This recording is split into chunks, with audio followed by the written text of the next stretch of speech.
पहला क्वेश्चन में पूछा गया कि भारत के महान्यायवादी, जिसको अटॉर्नी जनरल भी कहा जाता है, किस अनुच्छेद के तहत राष्ट्रपति के द्वारा नियुक्त किया जाता है। तो किस अनुच्छेद के तहत कहा गया है कि भारत का एक महान्यायवादी यानी कि अटॉर्नी जनरल होगा, किस अनुच्छेद में कहा गया है। तो इसका जवाब हो जाएगा अनुच्छेद 76 में कहा गया है, ऑप्शन बी। अगले क्वेश्चन में पूछा गया कि रेणुका झील किस राज्य में स्थित है। तो कौन सा ऑप्शन हो जाएगा। तो यहाँ पर हो जाएगा ऑप्शन नंबर सी, हिमाचल प्रदेश में। अगले क्वेश्चन में पूछा गया कि भारत की पहली सुपर फास्ट ट्रेन का नाम बताइए। तो भारत की सबसे पहली सुपर फास्ट ट्रेन कौन सी थी, उसका नाम क्या था। तो उसका नाम था Deccan Queen, option number C. Next question में पूछा गया है कि भारतीय संविधान के किस अनुच्छेद में राष्ट्रपति की क्षमादान की शक्ति का उल्लेख है। तो किस अनुच्छेद के तहत राष्ट्रपति किसी को भी क्षमादान दे सकता है, किस अनुच्छेद के तहत। तो यहाँ पर दे सकते हैं ऑप्शन नंबर सी, अनुच्छेद 72 के तहत वह किसी भी व्यक्ति को क्षमादान दे सकता है। अगले क्वेश्चन में पूछा गया है कि भारत के संविधान का निम्नलिखित में से कौन सा अनुच्छेद समान नागरिक संहिता यानी कि यूनिफॉर्म सिविल कोड से संबंधित है। तो कौन सा अनुच्छेद हो जाएगा यहाँ पर। तो इसका जवाब हो जाएगा अनुच्छेद number 44, option number A. Next question में पूछा गया है कि यूरी गगारिन अंतरिक्ष में पहुंचने वाला पहला अंतरिक्ष यात्री था, तो वह किस देश से था। तो किस देश से था। तो इसका जवाब हो जाएगा ऑप्शन नंबर डी, रूस से था। अगले क्वेश्चन में पूछा गया है कि कौन सा ऐसा राज्य है जो 3 तरफ से बांग्लादेश से घिरा हुआ है। तो कौन सा राज्य हो जाएगा जो कि तीनों तरफ से बांग्लादेश से घिरा हुआ है। तो इसका जवाब हो जाएगा Tripura, option number C.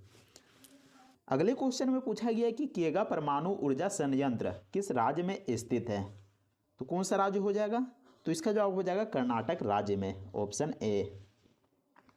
Next question में पूछा गया है कि विक्रम साराभाई अंतरिक्ष केंद्र कहाँ पर स्थित है। तो वह केरल के तिरुवनंतपुरम में स्थित है, ऑप्शन नंबर ए बिल्कुल सही जवाब हो जाएगा। नेक्स्ट क्वेश्चन में पूछा गया है कि भूटिया जनजाति जो व्यापक रूप से अपनी पारंपरिक भव्यता, कला और व्यंजनों के लिए जानी जाती है, किस राज्य में पाई जाती है। तो एक तरह से क्वेश्चन में पूछ रहा है कि भूटिया जनजाति किस राज्य में पाई जाती है। तो आपको बता दूं कि भूटिया जो जनजाति है वह सिक्किम राज्य में पाई जाती है, ऑप्शन ए बिल्कुल सही जवाब हो जाएगा। नेक्स्ट क्वेश्चन में पूछा गया कि भारत का पहला उपग्रह किसके नाम पर रखा गया था। तो भारत का जो पहला उपग्रह हुआ था किसके नाम पर रखा गया था। तो इसका जवाब हो जाएगा आर्यभट्ट के नाम पर रखा गया था, ऑप्शन डी। इस क्वेश्चन में पूछा गया है कि भारत में श्वेत क्रांति का जनक किसे कहा जाता है। तो भारत में श्वेत क्रांति का जनक किसे कहा जाता है। तो ऑप्शन सी बिल्कुल सही जवाब हो जाएगा, वर्गीज कुरियन को। अगले क्वेश्चन में पूछा गया है कि 2011 की जनगणना के अनुसार भारत की साक्षरता दर क्या है। तो 2011 के अनुसार पूछा गया है, तो कितना साक्षरता दर था। तो वो था 74.04, option number A. Next question में पूछा गया है कि अंतर्राष्ट्रीय श्रम दिवस कब मनाया जाता है, यानी कि लेबर डे या फिर मजदूर दिवस कब मनाया जाता है। तो इसका जवाब हो जाएगा 1 मई को मनाया जाता है, option number A. Next question में पूछा गया है कि निम्नलिखित में से कौन सा राज्य भारत में दालों का सबसे बड़ा उत्पादक है। तो कौन सा राज्य हो जाएगा जहां पर सबसे अधिक मात्रा में दालों का उत्पादन किया जाता है। तो यहां पर दे सकते हैं option number B, Madhya Pradesh बिल्कुल सही जवाब हो जाएगा। नेक्स्ट क्वेश्चन में पूछा गया है कि भारत के संविधान का कौन सा अनुच्छेद राज्यपाल की क्षमादान की शक्ति से संबंधित है। तो राज्यपाल को भी क्षमादान देने की शक्ति प्राप्त होती है, तो वो किस अनुच्छेद में लिखा हुआ है। तो देख सकते हैं यहाँ पर ऑप्शन नंबर सी बिल्कुल सही जवाब हो जाएगा, अनुच्छेद 161। अगले क्वेश्चन में पूछा गया कि मिनिस्ट्री ऑफ एटमोस्ट हैप्पीनेस पुस्तक के लेखक कौन थे। तो कौन थे इसके लेखक। तो इसके लेखक थे Arundhati Roy, option number B. Next question में पूछा गया कि निम्नलिखित में से कौन सा हिंदू त्यौहार हिंदू कैलेंडर के अंतिम मास में मनाया जाता है। तो कौन सा ऐसा हिंदू त्यौहार है जो कि हिंदू कैलेंडर के अनुसार महीने के लास्ट में मनाया जाता है। तो यहाँ पर हो जाएगा होली, जो कि फागुन महीने में मनाया जाता है। नेक्स्ट क्वेश्चन में पूछा गया कि सत्यमेव जयते किस उपनिषद से लिया गया है। तो सत्यमेव जयते को किस उपनिषद से लिया गया है? तो उसको लिया गया है मुंडक उपनिषद से। ऑप्शन बी बिल्कुल सही जवाब हो जाएगा। नेक्स्ट क्वेश्चन में पूछा गया कि ओणम त्यौहार किस राज्य से संबंधित है?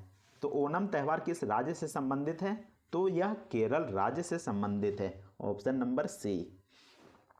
नेक्स्ट क्वेश्चन में पूछा गया कि लावनी किस भारतीय राज्य का प्रसिद्ध लोक नृत्य है? तो कौन सा राज्य हो जाएगा? तो यह महाराष्ट्र का प्रसिद्ध लोक नृत्य है। Option number B. Next question में पूछा गया कि भारत में प्रोजेक्ट टाइगर कब शुरू किया गया था? तो भारत में प्रोजेक्ट टाइगर कब शुरू किया गया था? तो इसकी शुरुआत हुई थी 1973 में। Option number B. Next question में पूछा गया कि इनमें से कौन स्वतंत्र भारत की पहली महिला कैबिनेट मंत्री बनी थी? तो स्वतंत्र भारत की पहली महिला कैबिनेट मंत्री कौन थी? तो इसका जवाब हो जाएगा Rajkumari Amrit Kaur. Option number C. Next question में पूछा गया कि प्रसिद्ध खजुराहो मंदिर किस राज्य में स्थित है? तो किस राज्य में स्थित है प्रसिद्ध खजुराहो मंदिर?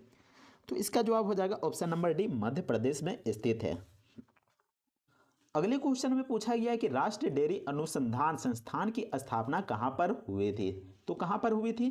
तो वह करनाल में हुई थी, जो कि हरियाणा में स्थित है। ऑप्शन ए बिल्कुल सही जवाब हो जाएगा।